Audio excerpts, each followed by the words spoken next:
কারো ঘাড়ে দুই মাথা ছিল না, তাই এতদিন সরকারের সব কথা শুনতে হয়েছে ব্যবসায়ীদের। এমন মন্তব্য করে ইন্টারন্যাশনাল চেম্বার অফ কমার্সের সভাপতি মাহবুবুর রহমান দাবি করেন, আওয়ামী লীগ শাসনামলে নানা চাপে ছিলেন তারা। চলমান পরিস্থিতিতে এক সংবাদ সম্মেলনে ব্যবসায়ী নেতারা দেশ জুড়ে চলা বিশৃঙ্খলা আর লুটপাটের বিরুদ্ধে দ্রুত কঠোর পদক্ষেপ নিতে আইনশৃঙ্খলা বাহিনীর প্রতি আহ্বান জানিয়ে ব্যবসার পরিবেশ নিশ্চিতের দাবি করেন। হাসানুল শাওনের রিপোর্ট।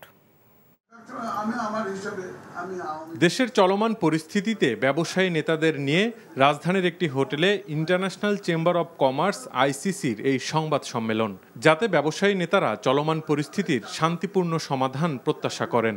এ সময় আইসিসি সভাপতি বলেন, বিগত দিনে একটি কঠিন পরিস্থিতিতে সরকারের সাথে তাল মেলাতে বাধ্য করা হয়েছিল ব্যবসায়ীদের। আপনি সরকার প্রধানের সাথে মিটিং করবেন আর আপনি ঘরে বসে থাকবেন, আপনার একখানে যদি দুই মাথা থাকে আপনি পারবেন। তো আমাদের তো দুই মাথা ছিল না। ইনভাইট করা হয়েছে, I could not refuse it to go, আমাকে যেতে হয়েছে। তো সেই কারণেই তো এই আন্দোলন হলো। প্রেশারটা ফিল করেছি না, we were under the pressure. You are either with me or you are against me,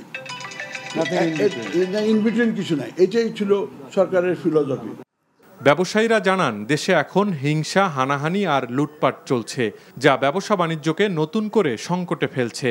পরিস্থিতি সামাল দেয়া না গেলে রপ্তানি সহ নানা খাত খারাপ পরিণতির দিকে যাবে বলেও আশঙ্কা তাদের। আমাদের মূল উদ্দেশ্য হচ্ছে এখন ল অ্যান্ড অর্ডার রেস্টিউর করা, কলকারখানা চালু করা, মানুষের জীবনের নিরাপত্তা নিশ্চিত করা, পুলিশ বাহিনীকে অ্যাক্টিভ করা। কারো রাগ থাকলে ফ্যাক্টরিটা ভাঙতে পারে, ওখান থেকে কিছু জিনিস নিয়ে যেতে পারে, এটা আমরা মানলাম।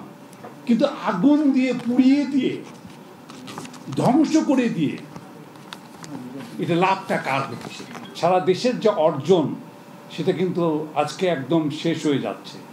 ব্যবসায়ীদের দাবি, দ্রুততার সাথে আইন শৃঙ্খলা পরিস্থিতি ঠিক করে ব্যবসার পরিবেশ নিশ্চিত করা জরুরি। এখন যারা ভাঙচুর, অগ্নিসংযোগ করছেন, কিছু সংখ্যক দুষ্কৃতিকারী, কিছু সংখ্যক স্বার্থান্বেষী গোষ্ঠী এই কাজগুলি করছে। আমরা চাই যে ব্যবসা বাণিজ্যের সুন্দর পরিবেশটা গড়ে উঠুক, দেশের অর্থনীতিটা আবার সচল হোক।